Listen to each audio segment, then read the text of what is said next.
doing both, but it looks like Varia is the one that's most often chosen. If you go Varia route, that requires a lava dive, and your boss order is going to be Bomb Chorizo, Spore Spawn, then you're going to kill Kraid for Varia, then you'll go down and kill Crocomire, Golden Chorizo, and you will end with a Suitless Meridia attempt to kill Botwoon, whereas the Gravity route will actually kill Botwoon prior to Crocomire or GT. So we'll see which route both of these guys take. The runners have started, making their way down to where Morph Ball in the first missile pack. Always have to do. Yeah, absolutely.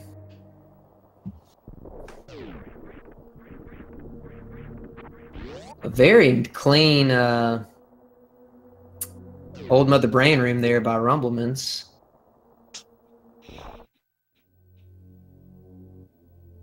And Monster also. Yeah, that was nice.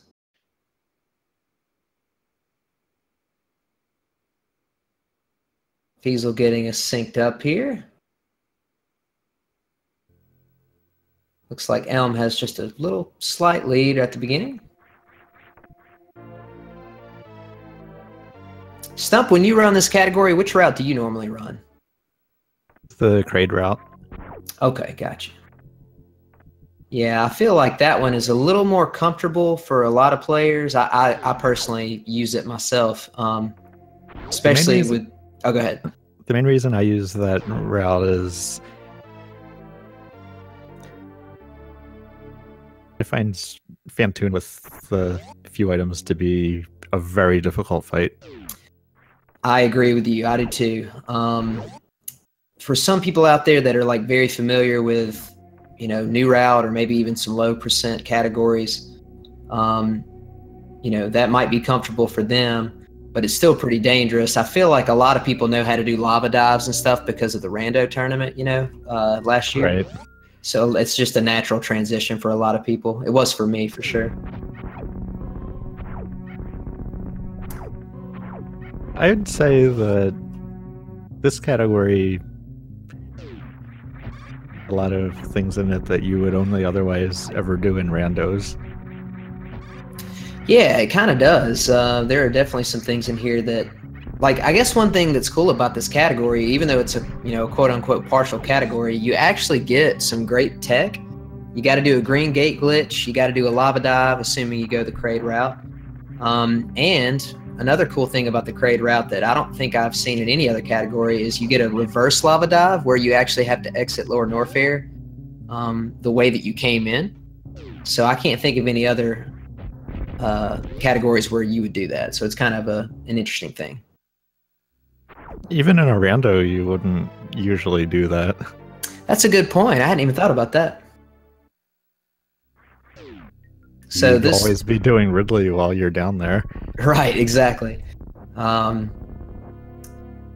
so the runners have reached boundaries out, their first mini-boss. Listen to him. Nice fight from Elminster.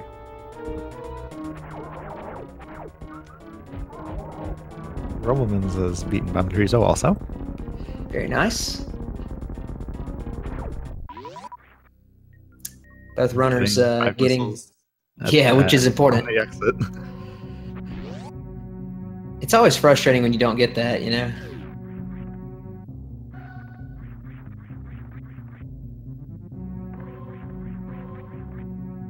Ooh, Rumble having a little Alcatraz trouble, but getting it. Yeah, Alcatraz is one of those tricks where it's like no matter how many times you do it, no matter how good you are at it, it's very easy to just accidentally, you know, make a quick mistake and fall. I do it all the time. Sometimes it just doesn't want to work. Exactly.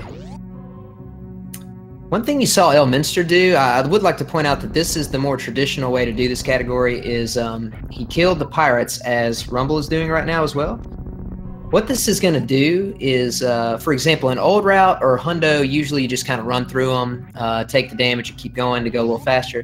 But here, the runners are trying to maintain some level of health so that when they start killing some of these random enemies along the way to Big Pink, they will either have full health or be able to get back to full health. See, like right now, you know, Elm had to take that one hit, but if he can farm a little bit of health before Big Pink, he'll be full, which will allow those bugs in Big Pink to drop missiles more often, I believe. And that's very important for getting through the key hunter room. While our runners have gotten early supers, that all helps speed up the gunfight. Yeah. And so Elm has 2 missiles. He would like to have 4 entering the key hunter room. So he'll have to depend on the drops here. Luckily, he got a missile right there. Rumble is currently at full health, so assuming that he does not take a hit, he will be in good shape to possibly get some missiles from not only this creature, but the bugs as well. And there you go. Elm just showed why you want to have full missiles in that room. 3 missiles is enough, though, because once you're through to Sportsman's room, you have all the time in the world to farm the missiles back up. That's absolutely true. I think Rumble got an extra super missile from one of his farms, so he just elected to kill the last key hunter with a super. That's not going to be a bad thing if he doesn't, as long as he doesn't miss any supers. The second super in the first round, but the second one missed. Oh, for Elm? Yeah. Oh, that's unfortunate. Ooh, Rumble got the double. Very nice. That should save Rumble a round.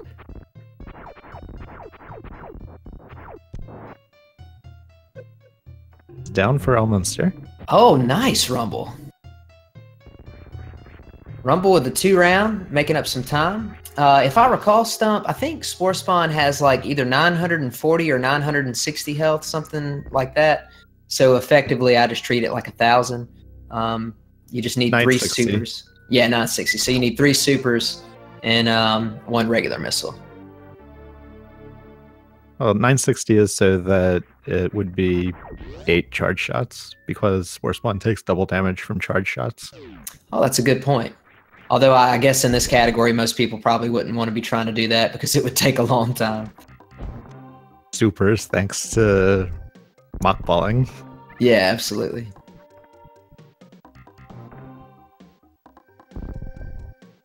Both runners going down and grabbing charge beam on their way towards Green Brinstar.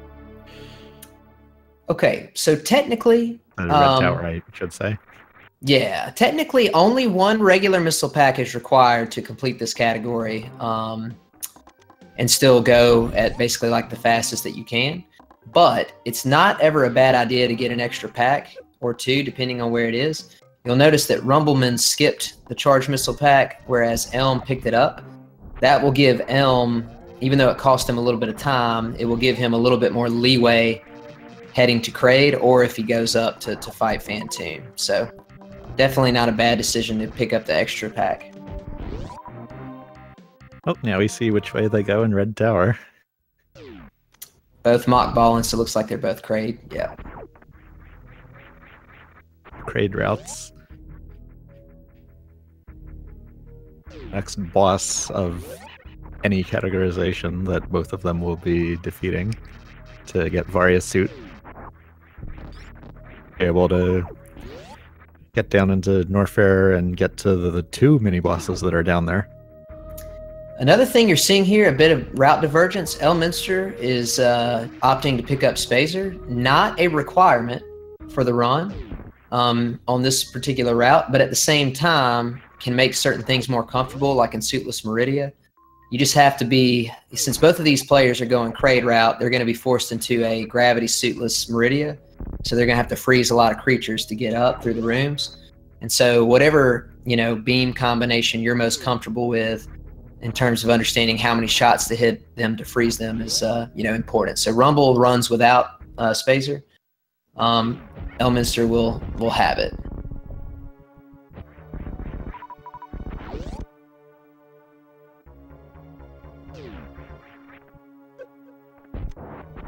mini crate and entering crate. Elm's getting mini crate room now, and we'll see about Rumble getting the quick kill.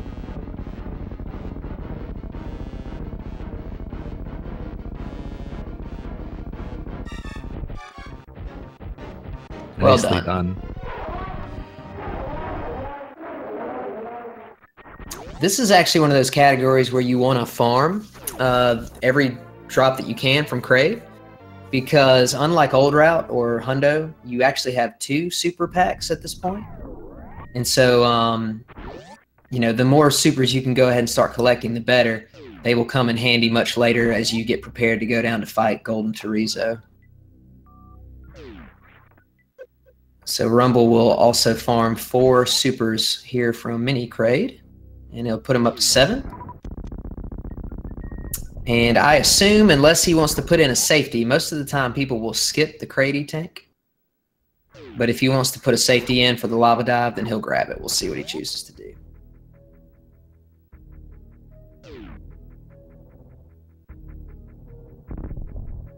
Yep, Rumble skipping the Crate tank. He's going all out, man.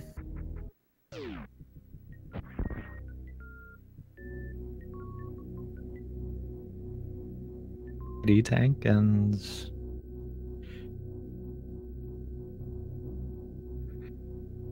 I'm skipping the E-tank also. Hey, it's round 6, right? You got to pull out all the stops.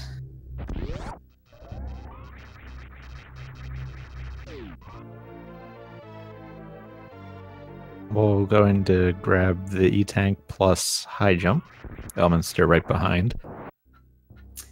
Okay, so notice that Rumbleminze did not turn around to shoot that door open. What this means, at least I assume, I guess it's possible that he forgot, but I assume what he's going to do is not grab the high jump missiles. No, he's not going to. And he's going to kill this gamer one more time, or Nova, Sova, whatever it is. Then he's going to use regular bombs to jump out of here once he gets up into the crevice. There we go. Elminster taking the top path out and successfully jumping over the missile pack. Well done.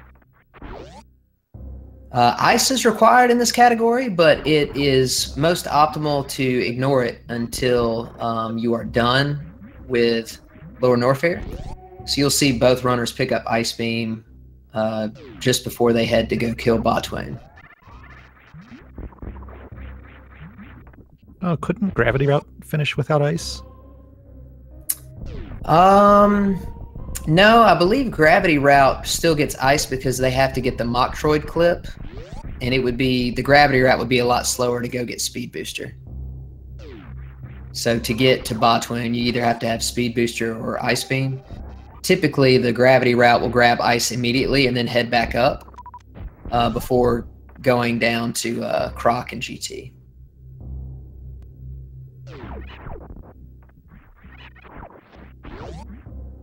Oh, both of them headed toward Speed Booster now. And we got quite the sync going on.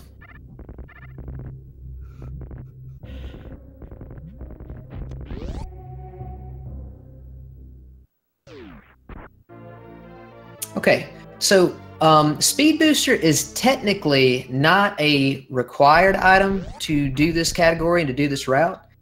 Although I haven't seen anybody skip it yet. Basically, if you didn't get it, it would require just slightly different strats to get Grapple Beam and to get out of GT or whatever.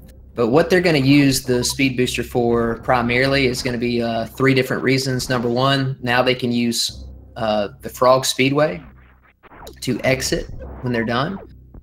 And then number 2, they're going to use it to get Grapple Beam more easily. And then number 3, they'll probably do a Shine Spark to get out of the GT room when they're finished. So Speed has a lot of useful applications in this category. Elm ran out of missiles trying to gate glitch through that blue gate. Rumble made it through quick. There's the gate glitch for Elm. Yeah, I actually forgot, Stump. Earlier we were talking about all the cool tech. You know, you get a green gate glitch, but you actually get a blue one too.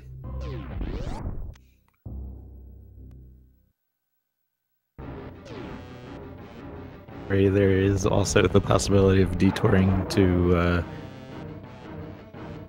Wave Beam, but that's slow. Yeah, that is a good point. If a newer runner just felt, you know, not comfortable at all with doing a blue gate glitch, they could get Wave Beam, but optimally it's significantly slower to do that. Rumble opting to use his Super Seer to kill Croc. I guess that probably means he's going to farm at the bugs after grapple. Do you think that's probably what he's going to do?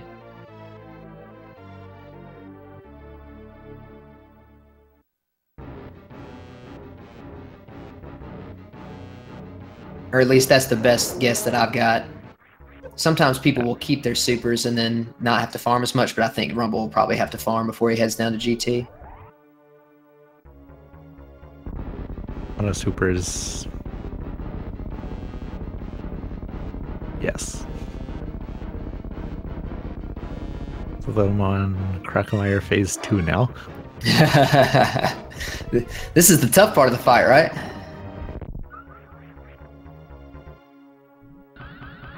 Playing against thin air. Rumble did a great job. What they're doing here is this is going to be the only power bomb pack they pick up. And optimally, you know, you get that Shine Spark. I missed that Shine Spark a lot. So Rumble did a great job there getting it first try.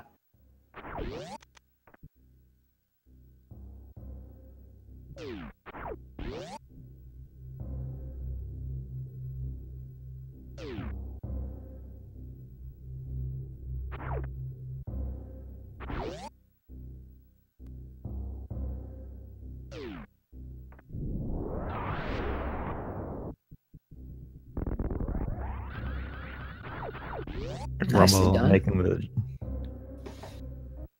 and high jump to get to grapple. So tell us what Rumble's about to attempt here, Stump.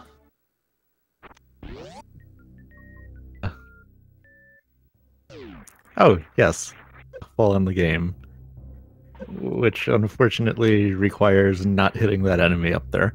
Yeah, unfortunately he jumped a little too early. But this is definitely the coolest mock ball in the game. Elm also jumped a little bit strangely, did not make it over, so neither one of them got the strat completely, but still moved, you know, very quickly through, so they're fine.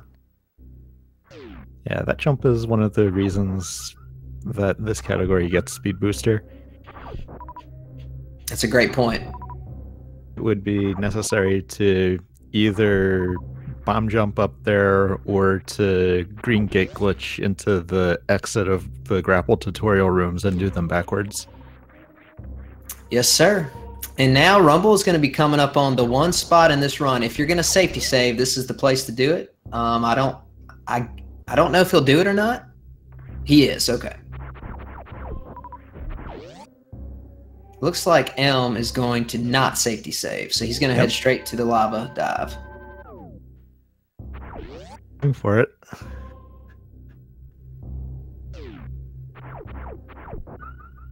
Cross.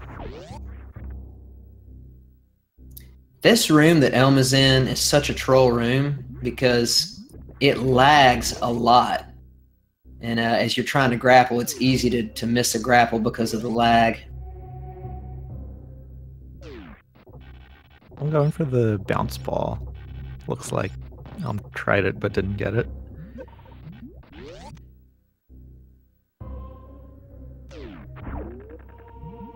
That suitless lava physics work from that wall jump on the left. It's just possible to get.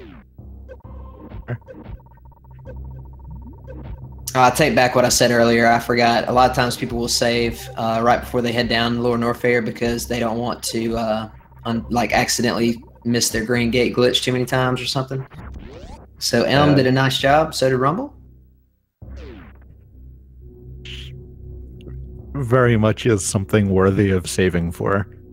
For sure. Rumble opted not to. He knows he already has that other save even though it's further away, but he's just going to rely on his skill and expect to execute.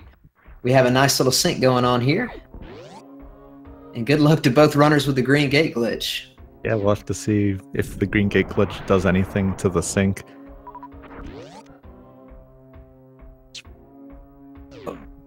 Green gate glitch for Elminster. Very nice. First and second try. You'll also notice that Rumble is dropping a power bomb here. He wants to farm as many of these supers as he can, because when you head down to GT, the supers are basically like, I mean, it's not the only way that he can take damage, but it's the only ammo that these guys are going to use. Firing a regular charge shot isn't going to do hardly anything.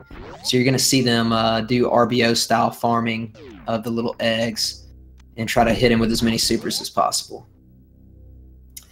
I'm surprised that Elm didn't grab the GT supers prior to the fight. Looks like that's what Rumble's going to do, so he'll have 15 total that he can use. Uh-oh. Didn't get the jump.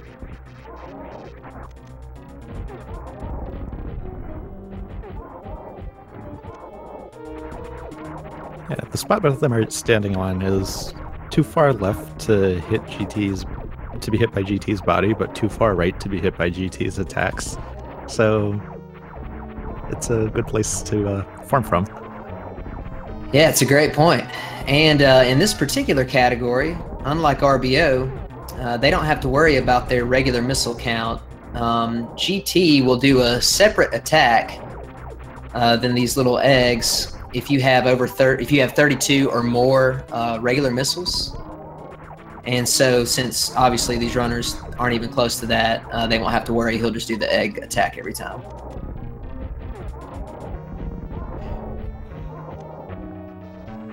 Yep, and that works out great for farming. Yeah, absolutely. This is a big RNG factor of this run. Ooh, okay. Rumble finishing.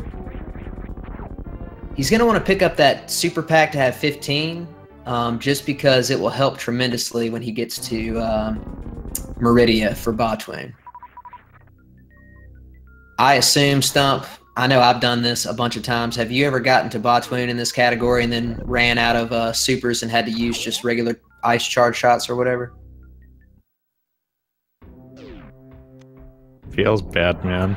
Yeah, it's really bad. So he's going to try to avoid that by having as many supers as possible.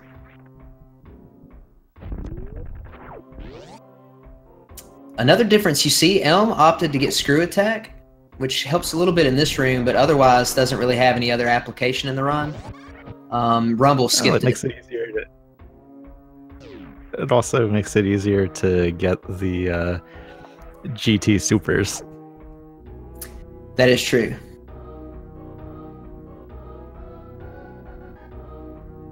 Time for the reverse lava dives. Both have plenty of health to do that with. Yeah, I always find this really cool. They just need to be careful. They got plenty of health, but they want to make sure they do not take a Namahe flame to the face. All right, Rumble's good.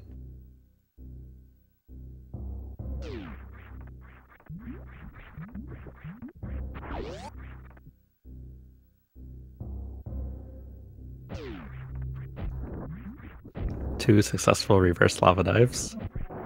Yeah, very nice. I have one more mini boss left, and that is Batoon. Correct.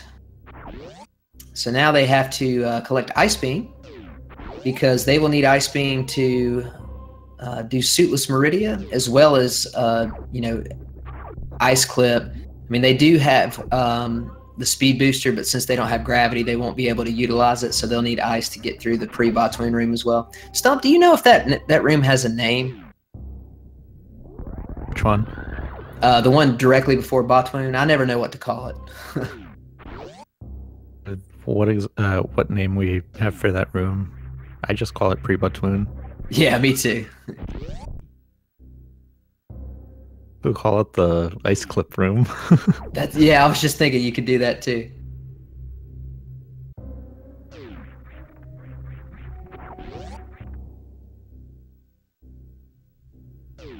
Looks like we're synced up again. My goodness, this is a very close race. We're like 2 seconds apart. And now the Suitless Meridia section is, very execution heavy, because if you make a mistake and accidentally shoot something too many times or kill it or whatever, like that could be a huge time loss in terms of resetting the room. So hopefully both runners will have a smooth suitless experience. Ooh, neither of them made the ice escape mock ball. Yeah, that can be a tough one, actually. Setups look good for it. Okay, Stump, please explain to us. This is one of my favorite things of the whole, run, and you see it in RBO and other categories too. Can you explain what's about to happen with the tube breaking without them having gravity on? Yeah, well, as the tube is, well, a power bomb has hit the upper left corner and you've started to move. And this move can be the beginning of a jump that you have made under list physics. So you get the same effect as a gravity jump. Unfortunately, both of them missed it. That can save, I'm going to say, somewhere in the ballpark of 20 to 30 seconds, I guess, just kind of depending. So instead, they're going to have to wait for this crab to walk up the wall so they can jump on it to now freeze this fish. But they're pretty even right here. Let's see what happens. This is the trickiest part of the Suitless Meridia, I think. Trying to get this fish to be frozen in the correct location. Yeah. And the crab at the same time. Ooh, that fish is going to be too far to the right for Elminster to use. But Rumble got it. I think Rumble got it by like a pixel or two. That was very tight. Nicely done. This should... Oh, no, didn't quite get... Ooh. One thing you're seeing Rumble do is the crabs will all take one. They'll take a death, basically. They'll die if you hit them with the grapple. So it's good to use your grapple beam against the crabs in this location to farm them and also avoid taking hits. The crabs can do a ton of damage to you. I think even with Varia on, they do, I want to say 60 maybe. Right. And then Batoon does a lot of damage to you too in Varia, so you got to be really careful. It's very easy to die to Batoon if you're not, in the right position. Made it across the mountain. Probably one of the few things that it's easier to do suitless in Meridia. There. I agree. Rumble killing the snails, I like it. And now, let's see if he can get the grapple jump. This can be very tricky. Oh, there they are. Perfect. Grapple jumps are a quirk of the physics that when you're coming off of a grapple allows jumping after morphing and unmorphing as long as you're still rising. Okay, so after he uses the ice beam to freeze this Metroid in the correct position, he's going to have 12 supers unless the Metroid drops one. Which it did not. He's going to have 12 supers to kill Batoon. It is possible to one-round Batoon even with the water physics. But if you don't, or if you Kojak some supers, the fight can take much longer. So let's see what he does here.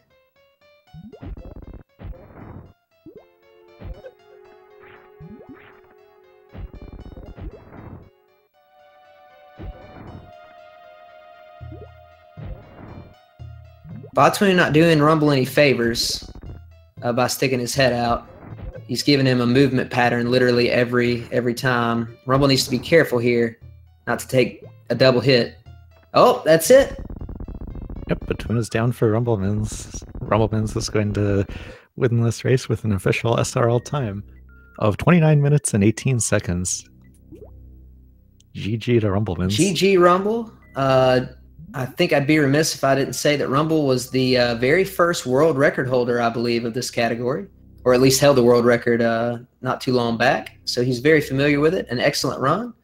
And a really nice run by Elm, too. He's getting a little trolled here by Botwing's patterns, but looks like he's finished up with an official SRL time of 28:48, or excuse me, 29:48. Very nice runs. Excellent runs by both. That means that ElminsterRTA will finish the tournament with a record of 3-3, which is a great record, especially with all the good players that we've got in this tournament. And Rumble will finish with a 4-2 record, which makes him currently eligible for the final 8. We will have to see what happens in the other races this weekend, and then see what the tiebreaker will reveal for which of the 4-2 players will be making it in. So GG to both runners. Stump, thank you for allowing me to do commentary with you. I will let you have the last word, man. Yeah, thanks for commentating with me. And yeah, make sure that all of you follow the runners. They're great runners. That's all for this race, but we have another one going on Speed Gaming 5 right now. It's Reyes versus Kishumo. So there's action. Thanks for watching this race, and I'll see you in a future one.